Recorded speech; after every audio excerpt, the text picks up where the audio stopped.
Hello everyone, I am Renu Barman. Welcome to my channel. कैसे हैं आप सब? कैसी चल रही है आपकी यूजीसी नेट की प्रिपरेशन? I hope you are all doing well. जैसा कि हम यूजीसी नेट की प्रिपरेशन कर रहे हैं, डेली हम एक नया टॉपिक लेके आते हैं।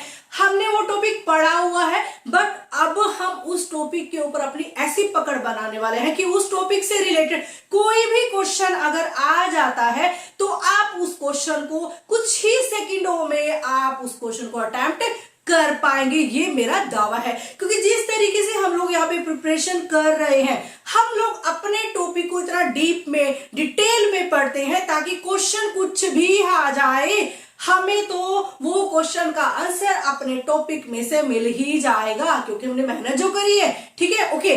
जो आज का टॉपिक हम लेके आए हैं business economics unit 3। Business economics unit 3 में जो हम टॉपिक लेके आए हैं वो है demand analysis. Madam, demand analysis क्या है? बेटा, डिमांड एनालिसिस क्या है ये तो मैं आपको आगे बताऊंगी, बट उससे पहले आपको डिमांड के बारे में पता होना चाहिए। ओके मैडम, डिमांड क्या है? देखो, डिमांड क्या है? कोई भी कंज्यूमर, देखो मैं हूं, आप हो, कोई भी कंज्यूमर है, कोई भी कस्टमर है, उसको अपने किसी ना किसी नीड के लिए मार्केट में जाना पड़ता है। मीन्स वो किसी ना किसी नीड के लिए वो दूसरे लोगों पर डिपेंड रहता है। अब मुझे मान लीजिए, मुझे अपने वीडियोस बनाने के लिए मुझे स्केच पेन चाहिए, अभी मार्कर पेन चाहिए। मैडम, ये मार्कर पेन लेने के लिए ये घर पे तो प्रोड्यूस नहीं होता है, इसको लेने के लिए मुझे मार्केट में जाना पड़ेगा। एंड मार्केट वो प्लेस है जहां पे डिमांड अराइज होती है। Okay, clear? मार्केट वो प्लेस है जहां पे डिमांड अराइज होती है। एंड डिमांड अराइज कहां से होती है? मैडम, वो कस्टमर्स के थ्रू होती है। मैडम, कस्टमर्स कौन है? वो पर्सन जो कुछ खरीदना चाह रहा है, वो पर्सन जो अपनी विलिंग को बाय में कन्वर्ट करना चाह रहा है, वो पर्सन जो कहीं ना कहीं से कोई प्रोडक्ट खरीद के सेटिस्फाई होना चाह रहा है, अपनी नीड को फुलफिल करना चाह रहा है, उसी डिमांड की हम यहाँ पे बात करें। ओके मैडम, डिमांड क्या है? Demand is the quantity of a good. ठीक है, मैडम ने बोला demand is the quantity of a good. Madam, quantity कैसे? मैंने बोला मुझे एक मार्कर चाहिए, ठीक है, ये क्वांटिटी ऑफ अ गुड। ठीक है, मुझे एक मार्कर चाहिए, दो मार्कर चाहिए, वो मेरी नीड के ऊपर डिपेंड है। And quantity of a good that consumer are willing. मैं एक स्केच पेन खरीदने के लिए विलिंग हूं एंड उसको खरीदने के लिए उसको परचेज करने में एबल हूं, मेरे पास पैसा है, क्योंकि मुझे इसकी नीड है तो मुझे इसके लिए पैसा तो रखना पड़ेगा। मार्केट में आपको कोई भी प्रोडक्ट फ्री में नहीं देगा। ठीक है, डिमांड का एक मेन लॉजिक सा समझ लीजिए। Demand is the quantity of a good that consumer are willing.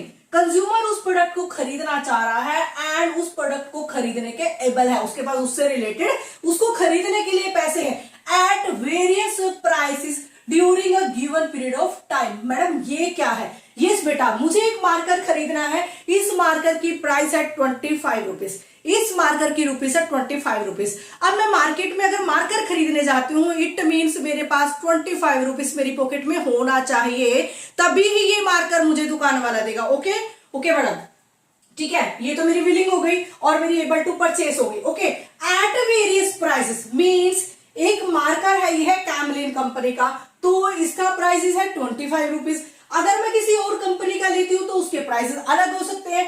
तो जो प्रोडक्ट मैं खरीदना चाह रही हूं, विलिंग टू बाय है, उस प्रोडक्ट का मार्केट में कोई भी प्राइस हो सकता है आप during a period of time. अभी मैं एक मार्कर खरीदने जाती हूँ, उसका प्राइस 25 रुपीज है। अभी मैं कुछ दिन बाद उसी शॉप पर जाती हूँ, बट उस शॉप पे वो वाला प्रोडक्ट नहीं मिल रहा है, या फिर वही प्रोडक्ट मुझे अलग प्राइस में मिल रहा है, अब वो 30 रुपीज का हो गया है। अभी चाहिए मुझे, क्योंकि मैं कस्टमर हूं, ठीक है, क्योंकि मुझे उस चीज की नीड है, और मुझे उस चीज की नीड है तो उससे रिलेटेड मेरे पास चाहे वो 25 का है चाहे वो 30 का है, ठीक है, वो मुझे खरीदना है। तो यहाँ पे मैं आपको बताना चाह रही हूँ, प्राइसेस कुछ भी हो, कस्टमर को अपनी यहाँ पे सेटिस्फैक्शन करनी है परचेज करके प्रोडक्ट को, प्राइसेस कुछ भी हो और during a given period of time हो। ठीक है, during a given period of time हो, टाइम दे रखा है कि इस पर्टिकुलर टाइम पे, इस पर्टिकुलर मार्केट में, इस पर्टिकुलर प्राइस पे आप किसी प्रोडक्ट को जब खरीदने जाते हैं, उसी को ही आप डिमांड बोलते हैं। मैडम, डिमांड कहां से अराइज हुई? मैंने सबसे पहले बोला मार्केट से अराइज हुई। मार्केट में कौन है? मैडम, मार्केट में तो कस्टमर बैठा है। मार्केट में कौन बैठा? मैडम, कस्टमर बैठा है। मार्केट में कस्टमर है, कस्टमर है तो ही मार्केट है। तो ही शॉप है। अगर मार्केट में कस्टमर नहीं आएगा तो वो सिर्फ दुकानें हैं, वो सिर्फ दुकानें हैं। वो दुकानों को मार्केट किसने बनाया मैडम? उनको तो हमने बनाया, हम लोग हैं कस्टमर। ओके, आई होप आप सभी को इस चीज के बारे में अच्छे से क्लैरिफाई हो गया होगा।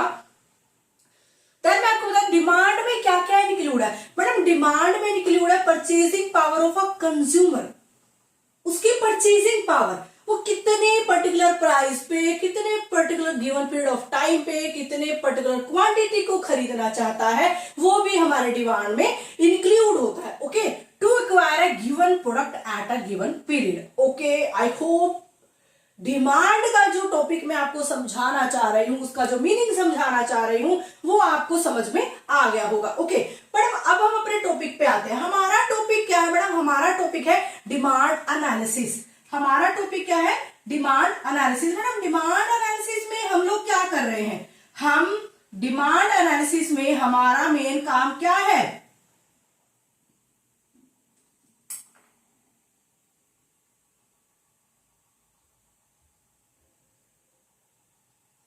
मैडम डिमांड एनालिसिस का मेन मकसद क्या है कि प्राइस और जो अदर फैक्टर्स है, प्राइस और अदर फैक्टर्स है किसी प्रोडक्ट के, ठीक है, किसी प्रोडक्ट के जो प्राइस और अदर फैक्टर है वो कंज्यूमर की विलिंगनेस को कैसे इफेक्ट करते हैं। मैडम कैसे, क्या बात बोल रहे हैं बेटा? ध्यान सुनिए। अगर मैं कोई प्रोडक्ट खरीदने जा रही हूँ, देखो मैंने बोला कि मैं ये मार्कर खरीदने जा रही हूँ, अब ये मार्कर मुझे 25 रुपीज में मिल रहा है, तो मैं यहाँ पे 2 ले आती हूँ। अब मैं नेक्स्ट मंथ में जाती हूँ, तो नेक्स्ट मंथ में पता चला भाई साहब उन्होंने तो इसके प्राइसेस बढ़ा दिए, अभी 30 रुपीज का हो गया है।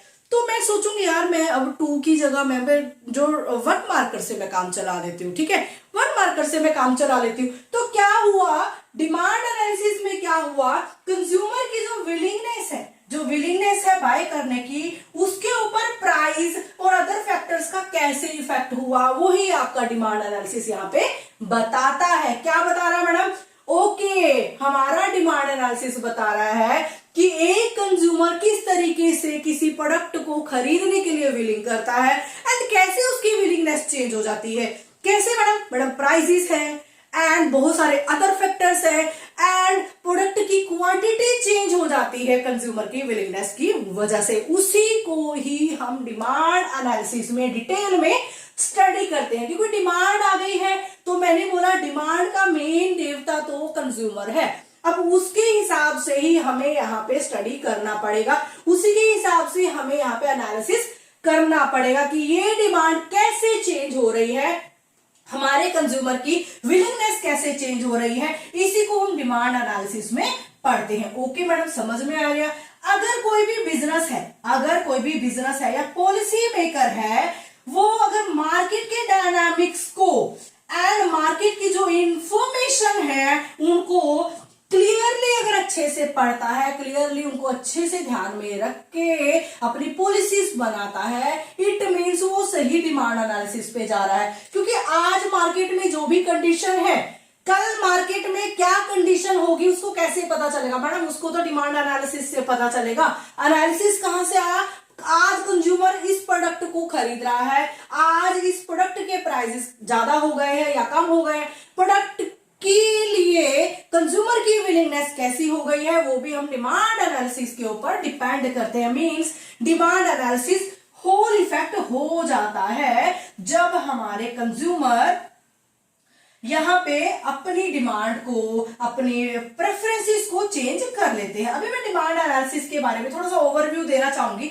मैडम डिमांड एनालिसिस क्या है? डिमांड एनालिसिस बताता है कि कंज्यूमर चॉइसेस जो है, कंज्यूमर चॉइसेस जो है कैसे इफेक्ट होता है मैडम? प्राइस की वजह से, इनकम की वजह से, प्रेफरेंस की वजह से, मार्केट कंडीशन की वजह से कंज्यूमर की डिमांड यहाँ पे चेंज हो जाती है। मैडम उसी को तो डिमांड एनालिसिस बोल रहे हैं। यस बेटा, उसी को तो हम डिमांड एनालिसिस बोल रहे हैं। डिमांड एनालिसिस में और क्या हुआ, यहाँ पे आप पर्टिकुलर प्रोडक्ट का प्राइस और volume demanded in the market के रिलेशनशिप को बताते हैं। डिमांड एनालिसिस में पर्टिकुलर प्रोडक्ट का प्राइस प्लस उसकी क्वांटिटी जो है, क्वांटिटी डिमांडेड जो है उसके रिलेशनशिप को बताते हैं, इसीलिए तो हम डिमांड एनालिसिस करते हैं।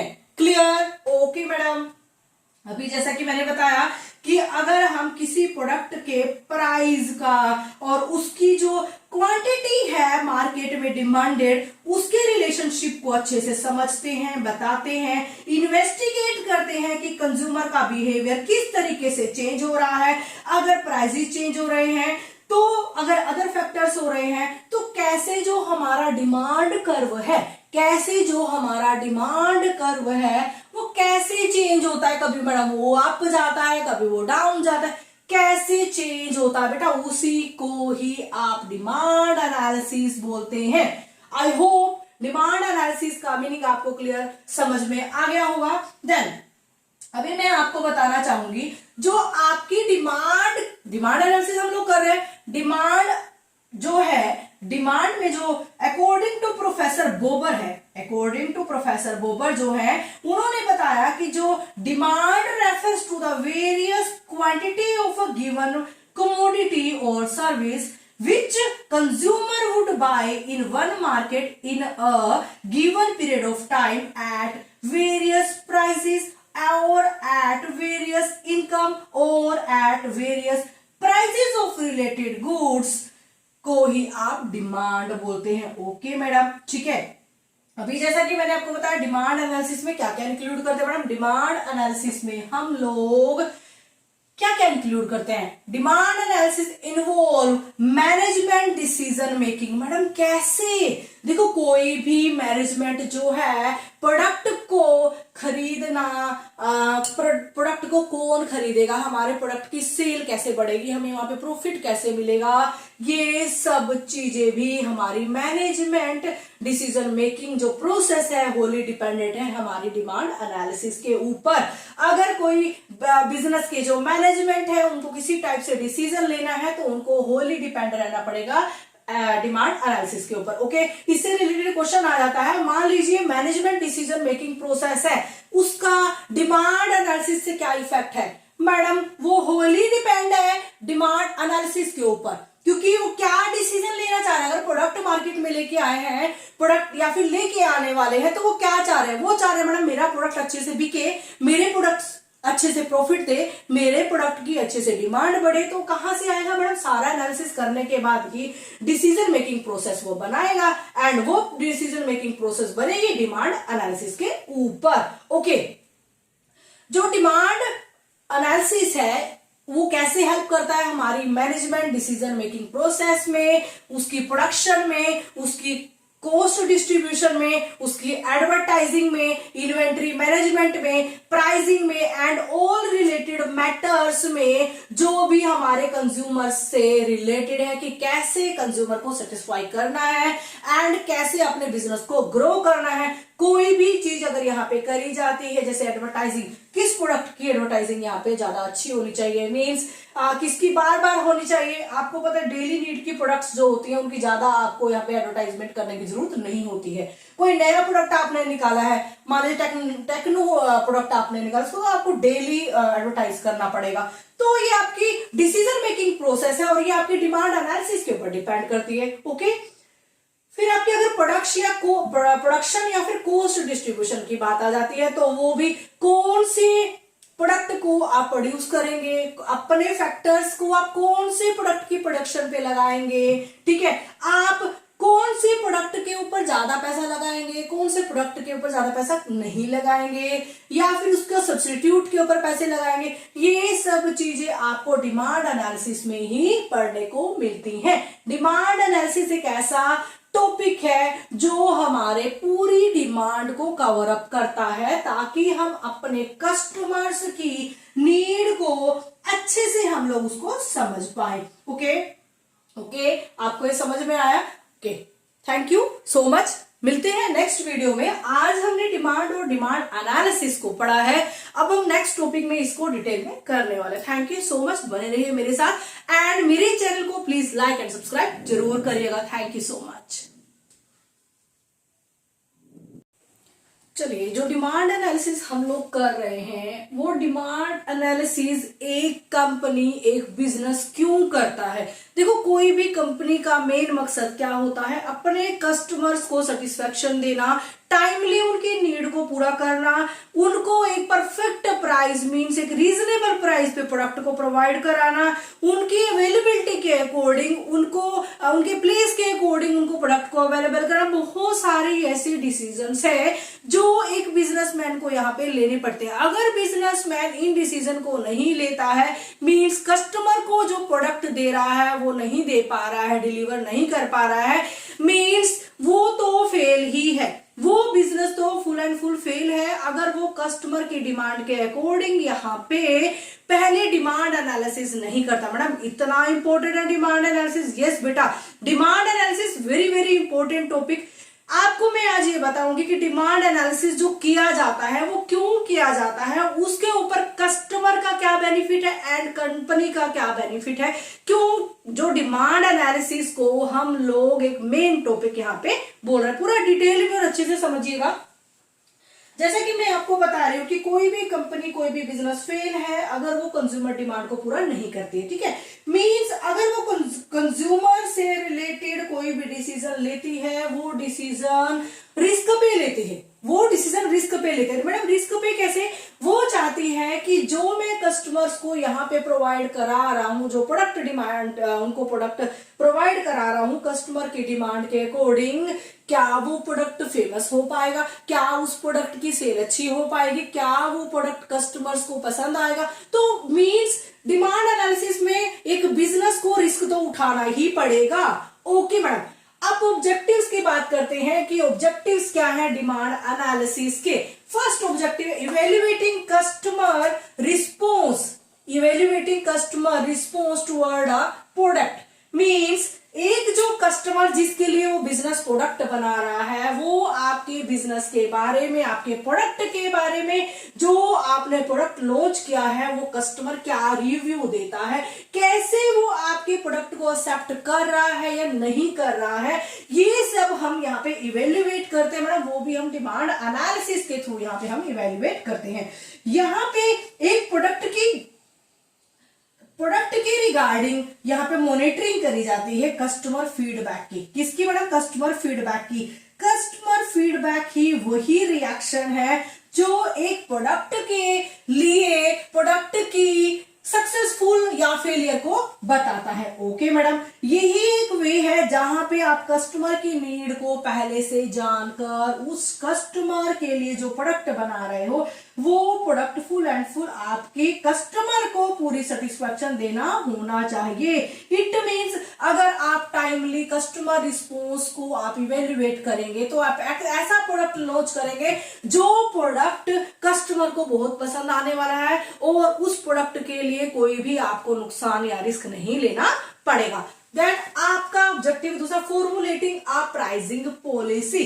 मैडम, प्राइसिंग पॉलिसी में कैसे? अब कोई बिजनेसमैन है, कोई प्रोडक्ट लॉन्च करता है, प्रोडक्ट के बारे में प्रोडक्ट प्राइसेस तो वो पहले से डिसाइड कर लेता है। नहीं बेटा, प्राइसेस डिसाइड करने का मतलब क्या होता है? प्राइसेस डिसाइड करने से पहले वो प्रोडक्ट को मार्केट में उतारने से पहले इवेल्युएशन करा। क्या क्या मैडम? उसने इवेल्युएशन किया, उसने नए प्रोडक्ट के बारे में लोगों से, कस्टमर से रिव्यू लिए, अब देखा मार्केट को इवेल्युएट किया, देखा मेरे जो प्रोडक्ट है ना, मेरा यहाँ पे कंपटीटर नहीं है या फिर जो कंपटीटर है उसका प्रोडक्ट अच्छा नहीं है। इट मींस मैं एक अपना स्ट्रॉन्ग प्रोडक्ट, अच्छा प्रोडक्ट, क्वालिटी प्रोडक्ट मैं यहाँ पे मार्केट में उतार सकता हूँ और उस क्वालिटी प्रोडक्ट के लिए, उस अच्छे प्रोडक्ट के लिए मैं कस्टमर को अट्रैक्ट कर सकता हूं और कस्टमर जब अट्रैक्ट होगा इट मींस वो तो आपके प्रोडक्ट के लिए पैसे देने के लिए रेडी होगा। मैडम, पैसे देने के लिए बिल्कुल होगा। अगर आप जो प्रोडक्ट आप चाह रहे हो आपको 100 मिल जाए तो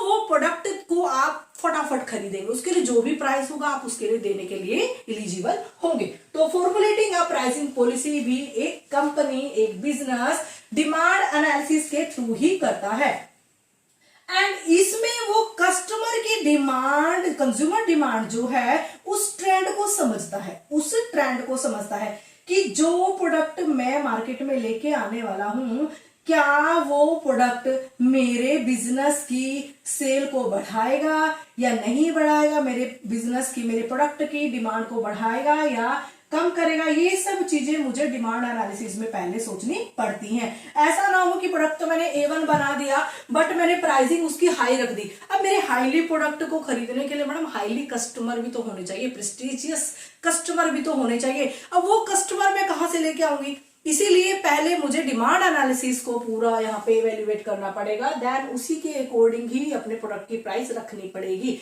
ऐसा प्रोडक्ट प्राइस रखूंगी जिसकी वजह से जो मेरा प्रोडक्ट है वो कस्टमर को पसंद आए एंड मार्केट में एक प्रॉपर प्लेस वो बना के यहाँ पे रखे। एंड वो तभी होगा, कहते हैं ना हमारे डिमांड का क्या रूल है भाई, कहते हैं मैडम उसी प्रोडक्ट की सेल ज्यादा होती है जिस प्रोडक्ट के प्राइसेस कम होते हैं। यस, एक लॉजिकल सा रूल हम लोग अपना इकोनॉमिक्स में पढ़ते हैं, तो उसी रूल को आप यहाँ पे अप्लाई कर सकते हैं। देन आपका थर्ड ऑब्जेक्टिव है sale forecasting. Madam sale forecasting में क्या, सेल फोरकास्टिंग में आप बिजनेस से रिलेटेड, कंपनी की परफॉर्मेंस से रिलेटेड प्रेडिक्ट करते हैं, बिजनेस डिसीजन लेते हैं, कंपनी की परफॉर्मेंस को आप प्रेडिक्ट करते हैं। इस डिटेल डिमांड एनालिसिस में आप फ्यूचर की सेल को निकालते हैं। आपको डिमांड एनालिसिस से फ्यूचर में आपके प्रोडक्ट की क्या डिमांड होने वाली है, ये सब कुछ आपको डिमांड एनालिसिस से पता चल जाता है। अगर आपको डिमांड एनालिसिस से सेल फोरकास्टिंग का पता चल जाता है कि आने वाले टाइम में जो मेरा प्रोडक्ट है वो अच्छा अभी चल रहा है, आने वाले टाइम में भी वो अच्छा ग्रो करेगा, तो उसके लिए आप क्या करेंगे मैडम, उसके लिए जो मेरे रिसोर्सेस है, जो मेरी मैन पावर है, जो मेरी स्ट्रैटेजी से मैं सब लगा दूंगा, क्योंकि मुझे वहां से आने वाले फ्यूचर में प्रॉफिट होने वाला है। मैडम प्रॉफिट तो होने वाला है, क्या मैं अपने रिसोर्सेस लगा के, अगर मुझे रिस्क, देखो बेटा रिस्क तो यहाँ पे पहले स्टेप पर ही आता है। अगर आप एक बिजनेसमैन बनते हैं तो वहां पे आपका दिमाग क्या चलता है मैडम, रिस्क की तरफ चलता है। और एक दिमाग और चलता है, क्योंकि हम तो इकोनॉमिक्स है, हम तो कॉमर्स के स्टूडेंट है, हम लोगों का तो मतलब ही रिस्क एंड प्रॉफिट में होता है। मैडम जहां ज्यादा रिस्क आपको लेना है वहां पे आपको ज्यादा प्रॉफिट भी तो मिलेगा, ठीक है। तो इसी स्ट्रेटेजी के साथ हम अपने सेल फोरकास्टिंग के ऊपर आते हैं। अगर कोई आपका जो प्रोडक्ट है, इन फ्यूचर आपके प्रोडक्ट की सेल बढ़ने वाली है, तो आप वहां पे ज्यादा रिसोर्सेज को यूज करेंगे। और ये आपको कैसे पता चला मैडम, ये भी आपको डिमांड एनालिसिस से पता चला है। Then establishing a production policy. अब मैडम यहाँ पे इसका डिमांड एनालिसिस का क्या मतलब है, देखो बेटा, जब आप किसी प्रोडक्ट को बनाते हैं, मार्केट में किसी प्रोडक्ट को लॉन्च करते हैं, उस प्रोडक्ट को लॉन्च करते हुए आपको उसकी डिमांड एंड सप्लाई को ध्यान रखना पड़ता है। मैडम डिमांड एंड सप्लाई को ध्यान में रखना पड़ता है कि जिस प्रोडक्ट की मैं डिमांड, अगर किसी प्रोडक्ट की डिमांड ज्यादा है तो उस प्रोडक्ट की सप्लाई भी तो ज्यादा होनी चाहिए ना, ठीक है। और आपके पास उस सप्लाई को पूरा करने के लिए, मेंटेन करने के लिए, उस रेगुलर सप्लाई को आपके पास रिसोर्सेज भी होने चाहिए। तो मींस एक प्रोडक्शन पॉलिसी आप अच्छे से एस्टैब्लिश करते हैं डिमांड एनालिसिस के थ्रू, ताकि जितनी आपकी यहाँ पे डिमांड होती रहती है आप अपने प्रोडक्ट को इजिली यहाँ पे सप्लाई भी कर पाए, ठीक है। तो इन 4 पॉइंट से आपको समझ में आ गया होगा कि कोई भी जो बिजनेस होता है वैल्यूएबल डाटा के बिहाफ पर ही रिस्क लेता है फ्यूचर में प्रॉफिट कमाने के लिए। यही जो वैल्यूएबल डाटा है, ये वैल्यूएबल डाटा डिमांड एनालिसिस को इतना स्ट्रॉन्ग बनाता है, जिससे एक बिजनेस अगर डिमांड एनालिसिस के ऊपर डिपेंड रहता है तो उसके सक्सेस होने के चांसेस बहुत ज्यादा हो जाते हैं। ओके, चलिए आगे हम डिमांड एनालिसिस को थोड़ा सा और डिटेल में पढ़ते हैं कि अपने क्या, how to do demand analysis, कैसे डिमांड एनालिसिस किया जाता है, ये हम पढ़ते हैं।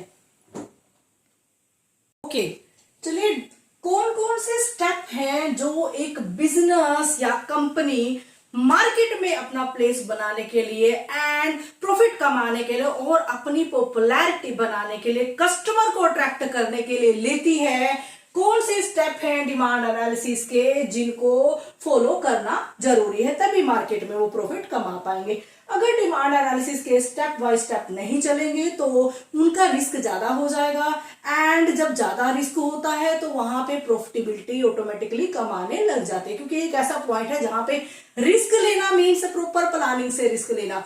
लेकिन अगर आप रिस्क लिए जा रहे हो, प्लानिंग आपकी कोई नहीं है, स्ट्रेटेजी आपकी कोई नहीं है, वहां पे आपके प्रॉफिट जीरो हो जाएंगे। तो एक बिजनेस को डिमांड एनालिसिस के लिए क्या क्या करना पड़ता है, उन स्टेप्स के बारे में बात करते हैं। ओके, जैसे कि डिमांड एनालिसिस को हम कर रहे हैं। डिमांड एनालिसिस में पहला स्टेप हमने लिया identify the market. Identify the market में क्या है, जब कोई पर्सन या कोई कंपनी या कोई बिजनेस अपने प्रोडक्ट को मार्केट में लॉन्च करती है, मार्केट में लेके आती है, तो उसका मेन पर्पस क्या होता है मैडम? उसका मेन पर्पस होता है उस टारगेट ऑडियंस को यहाँ पे अट्रैक्ट करना, कस्टमर को सेटिस्फैक्शन करना एंड लेवल ऑफ सेटिस्फैक्शन जानना कि मेरे प्रोडक्ट को लेकर किसी कस्टमर की क्या यहाँ पे राय है। वो मेरे प्रोडक्ट को लेकर सेटिस्फाई है तो दैट्स गुड, अगर नहीं है तो मीन्स मुझे अपने प्रोडक्ट में कुछ इंप्रूवमेंट करनी है, वो भी उसको यहीं पे डिमांड एनालिसिस में पहले स्टेप में पता चल जाएगा। Then assess the business cycle. अब मैं असेस द बिजनेस साइकिल में क्या है, जब एक बार आपको मार्केट के बारे में पता चल गया कि इस पर्टिकुलर मार्केट में आपको अपने प्रोडक्ट को बेचना है, तो अब आपको बहुत सारे बिजनेस साइकिल आपके यहाँ पे स्टार्ट हो गए। मैडम कैसा, एक तो इनिशियल स्टेज शुरू हो गई, जहां पे यहाँ पे आपके बिजनेस की 3 स्टेजेस आ गई। जो आपकी फर्स्ट स्टेज है वो है इमर्जिंग स्टेज। इमर्जिंग स्टेज में क्या है, यहाँ पे हाई कस्टमर डिमांड हो गई है, लो सप्लाई ऑफ गुड, क्योंकि कस्टमर को आपने यहाँ पे अच्छे से प्रोडक्ट के बारे में बता दिया, प्रोडक्ट की डिमांड बढ़ गई है, बट अभी आप उसके लिए कैपेबल नहीं है कि आप अच्छे से सप्लाई यहाँ पे करा पाए। ठीक है, तो बिजनेस साइकिल यहाँ पे शुरू हो गया है। यहाँ पे मैंने अभी पहले स्टेज की आपकी बात करी, इमर्जिंग स्टेज। इमर्जिंग स्टेज में high customer demand, low supply of goods. और सेकंड स्टेज में प्लेट्यू स्टेज, सप्लाई गुड्स जो होती है वो मार्केट की डिमांड के अकॉर्डिंग होती है। एंड थर्ड स्टेज में डिक्लाइनिंग स्टेज आ गई। डिक्लाइनिंग स्टेज में क्या होता है, जो आपके प्रोडक्ट की डिमांड है वो गिरने लग जाते हैं, demand of product is a lagging. Okay, मतलब थर्ड है create a product that meet a particular need. ठीक है, अब आपको अपने प्रोडक्ट के लिए एक नीच डिसाइड करना है जो आपके प्रोडक्ट को सूट करता है मार्केट के अंदर। ठीक है, अब आपको अपने कस्टमर को सेटिस्फाई करने के लिए, कस्टमर की जो नीड है उसको सेटिस्फाई करने के लिए अपने प्रोडक्ट को डेवलप करना है। अब अपने प्रोडक्ट को आप दूसरे कॉम्पिटिटिव अल्टरनेटिव्स देने हैं, जो आपके कंपटीटर आपके प्रोडक्ट को दे रहे हैं, आपके प्रोडक्ट से बेटर दे रहे हैं। अब आपको अपने प्रोडक्ट में वो लेवल लेके आना है, क्योंकि हम यहाँ पे पर्टिकुलर नीड्स की बात कर रहे हैं। मींस मेरा प्रोडक्ट भी किसी पर्टिकुलर कंपटीटर से कम नहीं है, मेरा प्रोडक्ट बेस्ट है। Create a product that meet a particular needs. Okay, define your advantage. अब यहाँ पे इस फोर्थ स्टेप में बात होती है, अब आपने जो प्रोडक्ट बनाया है, जो प्रोडक्ट बना रहे हैं, कस्टमर को उससे रिलेटेड कोई यहाँ पे प्रॉब्लम आ रही है। ठीक है, अब आपको यहाँ पे कस्टमर की प्रॉब्लम को सोल्व करना है, रिसोल्व कस्टमर प्रॉब्लम। ठीक है, उनको यूजफुलनेस एंड इंक्रीज डिमांड करने में बहुत जरूरी होता है। जैसे कि आईपोड हो गया, आईफोन हो गया, जो एग्जांपल्स होते हैं, आपको पता है जब हम इलेक्ट्रॉनिक शॉप पे खरीदने जाते हैं तो वो क्या करते हैं मैडम, वो हमें स्टार्ट करके प्रॉपर देते हैं, प्रॉपर उसके बारे में वहीं पे समझा देते हैं। ठीक है, बट एक नॉर्मल एंड्रॉयड फोन आप लेने जाते हैं, नॉर्मल एंड्रॉयड फोन को वैसे भी आप स्टार्ट करना पहले बचपन से ही आ जाता है। ठीक है, उसको स्टार्ट करने की जरूरत ही नहीं होती, तो मीन्स वो ज्यादा हमें प्रेफर नहीं करते, हमारे पर ज्यादा जोर नहीं देते। चलिए हम इस प्रोडक्ट को आपको खरीद यहाँ पे स्टार्ट करके दिखाते हैं, इसके बारे में बताते हैं। ठीक है, अब लेकिन आपको यहाँ पे अपने प्रोडक्ट के बारे में डिफाइन करना होगा, तभी आपकी डिमांड एनालिसिस का जो स्टेप है प्रॉफिट कमाने का, वहां तक आप आसानी से पहुंच पाएंगे। Determine your competitiveness. मैडम इस स्टेज में क्या आएगा, इस स्टेज में जो आपके कंपटीटर्स हैं एंड जो उनका मार्केट शेयर है, अब आपका मन क्या करेगा मैडम, जो उनका मार्केट शेयर है ना वो भी मुझे यहाँ पे लेना है। मुझे इमर्जिंग स्टेज पे जो मैं हूँ, मुझे इमर्जिंग स्टेज पे नहीं रहना है। अब मुझे जो कंपटीटर्स हैं उनके साथ कंपीट करके हायर प्रॉफिट यहाँ पे लेना है। मुझे यहाँ पे मार्केट में अच्छे से अपना प्लेस बनाना है, अपने प्रोडक्ट को मुझे यहाँ पे अच्छे से पॉपुलर करना है एंड उससे हायर डिमांड करके हायर प्रॉफिट को गेन करना है। Okay, it's all about our topic demand analysis. I hope आप सभी को समझ में आया होगा। थैंक यू सो मच, मिलते हैं नेक्स्ट वीडियो में।